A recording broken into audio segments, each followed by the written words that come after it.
आइए दोस्तों, हम अपनी नई कहानी की ओर चलते हैं। कहानी का नाम है राजा की 3 सीखें।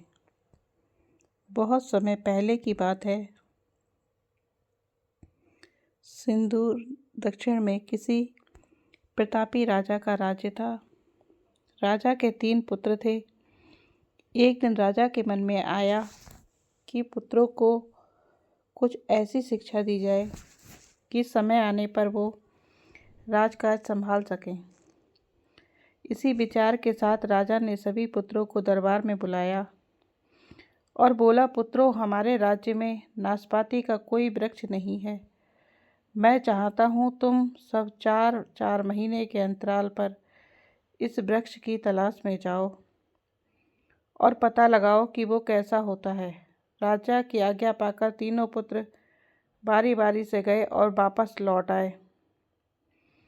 सभी पुत्रों के लौट आने पर राजा ने पुनः सभी को दरबार में बुलाया और उस पेड़ के बारे में बताने को कहा। पहला पुत्र बोला, पिताजी, वह तो बिल्कुल टेढ़ा मेढ़ा और सूखा हुआ था। नहीं नहीं, वो तो बिल्कुल हरा भरा था, लेकिन शायद उसमें कुछ कमी थी क्योंकि उस पर एक भी फल नहीं लगा था। दूसरे पुत्र ने पहले को बीच में रोकते हुए कहा। फिर तीसरा पुत्र बोला, भैया, लगता है आप भी कोई गलत पेड़ देखा है, क्योंकि मैंने सचमुच नाशपाती का पेड़ देखा। वो बहुत ही शानदार था और फलों से लदा पड़ा था।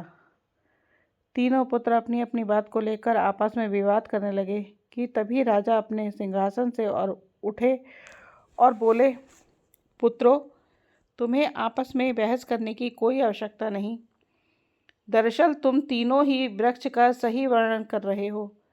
मैंने जानबूझकर तुम्हें अलग अलग मौसम में वृक्ष खोजने भेजा था और तुमने जो देखा वो उस मौसम के अनुसार था। मैं चाहता हूँ कि इस अनुभव के आधार पर तुम 3 बातों को गांठ बांध लो। पहली, किसी चीज़ के बारे में सही और पूर्ण जानकारी चाहिए तो तुम्हें उसे लंबे समय तक देखना परखना चाहिए, फिर चाहे वो कोई विषय हो, वस्तु हो या फिर कोई व्यक्ति ही क्यों ना हो। दूसरी, हर मौसम एक सा नहीं होता। जिस प्रकार वृक्ष मौसम के अनुसार सूखता, हरा भरा या फलों से लदा रहता है, उसी प्रकार मनुष्य के जीवन भी उतार चढ़ाव आते रहते हैं। अतः अगर तुम कभी भी बुरे दौर से गुजर रहे हो तो अपनी हिम्मत और धैर्य बनाए रखो। समय अवश्य बदलता है। और तीसरी बात, अपनी बात को ही सही मानकर उस पर अड़े मत रहो।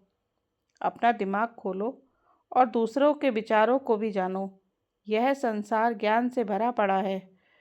चाह कर भी तुम अकेले सारा ज्ञान अर्जित नहीं कर सकते। इसलिए भ्रम की स्थिति में किसी ज्ञानी व्यक्ति से सलाह लेने में संकोच ना करें। धन्यवाद आपका कहानी पढ़ने और सुनने के लिए। Thank you. पसंद आए तो लाइक, सब्सक्राइब और शेयर कीजिए। Thank you.